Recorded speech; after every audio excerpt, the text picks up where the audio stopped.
All right, so we're moving on to the third match here, featuring a name very, very familiar to North American listeners. We're talking about Mercedes Moné, the current IWGP Women's Champion, taking on Mayu Iwatani. Mercedes defended this title at Sakura Genesis against Azumi and Hazuki, and Mayu Iwatani immediately challenged her thereafter. But this was a match that I believe had even, as we were talking about when we were talking about Genesis, Karen, had even been set up previous to that defense. If I'm not mistaken, it's technically Mercedes' first actual match on an actual Stardom show, but reportedly, is this her last or her second to last match in New Japan? And therefore, do we ever see her in a New Japan or Stardom ring after this match, do you think? So previously, the word on the street, as it were, was that she had 3 dates. There was Battle in the Valley, there was her defense at Sakura Genesis, and this was theoretically her third and final date. So we'll see. We'll see what happens next. Just like everything else, never say never in wrestling, right? Mhm. So it could be that there are talks beyond this. And because I know people have seen the tweets circulating around between her and Julia suggesting a champion versus champion match down the line, put a pin in it, wait for it, because both of these women need to walk out as champions for that to happen. But who knows? This could be the last time. It could be the last time for some time. We don't know. We don't know what Mercedes' status beyond Sunday will be.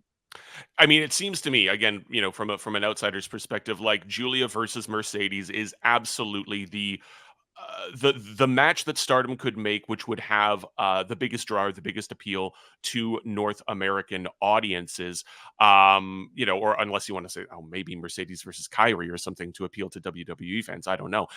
We've talked a lot about Mercedes here, but what context can you give for Mayu Iwatani and her role within Stardom?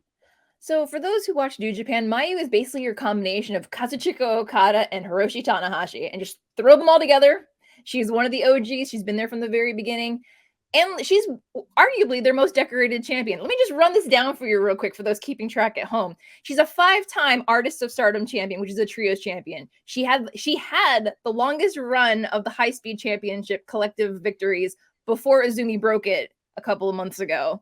She's been Goddess of Stardom Tag Champions twice, Wonder of Stardom White Belt Champion twice. She's been Ring of Honor Women of Honor Champion, and she defended the championship at Madison Square Garden during G1 Supercard.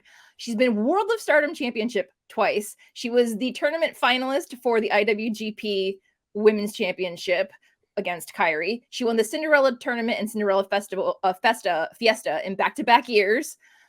5-star Grand Prix winner, and she was SWA champion.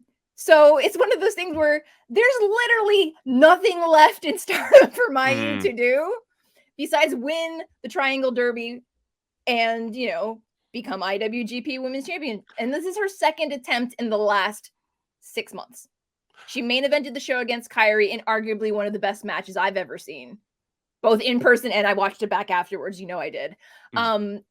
This could be a showcase match for Moné in the sense that, yes, she had the high-speed Stardom style match, but to have a Stardom style match in a Stardom ring for the first time is a very big deal. But my money, if I'm a betting woman, it might be on Mayu, largely because later this year, a movie about her life is coming out based on her autobiography. Okay, so we're talking about somebody with a decent amount of profile and kind of a bit of a mainstream media push then. Yeah, and for those who watched Lucha Underground a few years ago, there was the Black Lotus triad of 3 women. Right. There was Yurei, Ghost, who was Mayu Iwatani. Doku was Kyrie, then Hojo. And Hitokiri, for that famous balcony dive, was Io Shirai. Oh, right. Yeah.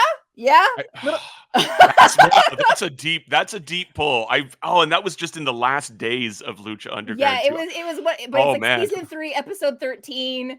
But yeah, for those who want, if you look at mine, like, man, I know I've seen her somewhere. It's probably Lucha Underground or Ring of Honor.